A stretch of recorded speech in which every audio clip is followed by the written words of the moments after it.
Welcome to Diplomatic Affairs. Now, Ghana was one of the very first countries to have established diplomatic relations with Cuba on December 23, 1959, right after the revolution. The state visit of the Cuban Vice President of the Council of State, Mrs. Mercedes Lopez Isia, to Ghana will go a long distance as well as to advance Ghana's trade and investment relationship with the Republic of Cuba.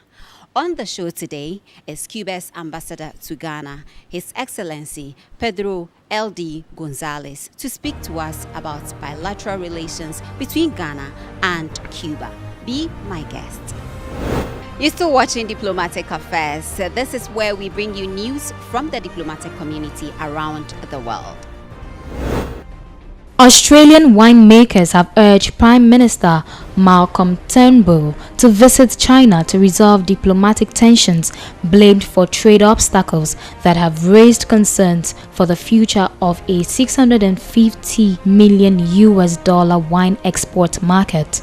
As many as 6 Australian wine companies, including Treasury Wine Estates Limited, the world's biggest listed winemaker, have faced delays at Chinese customs this year amid the diplomatic rift between Canberra and Beijing. Australian beef and citrus producers are also calling on the government to do more to resolve the tensions with Australia's largest trading partner, sparked by Canberra's allegations of Chinese economic coercion and political meddling. Tony Battaling, chief executive of industry body the Wine Federation of Australia, said company representatives would hold talks with Assistant Minister for Agriculture Anne Ruston to see the way forward.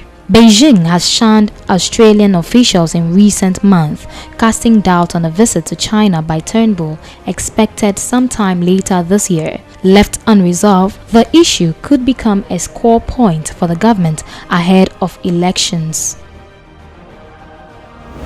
Canada will remove families of diplomats posted at its embassy in Cuba as the cause of unusual health symptoms is still unknown, though information received from medical specialists has raised concerns of a new type of acquired brain injury, a senior Canadian government official said on Monday. Canada is continuing to investigate the cause of the symptoms that were first reported by Canadians connected to the Havana embassy in 2017 and have also affected U.S. diplomats in Cuba.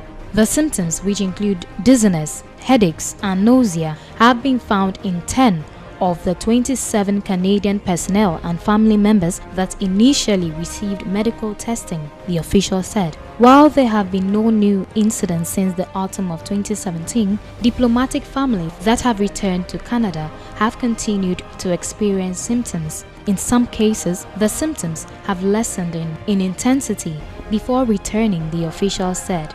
Canada has also recently received information from Canadian and American medical specialists that raised concerns of a possible type of acquired brain injury, the official said, adding that initial theories of a sonic attack first raised by U.S. officials last year or mass psychosomatic causes are now considered to be improbable.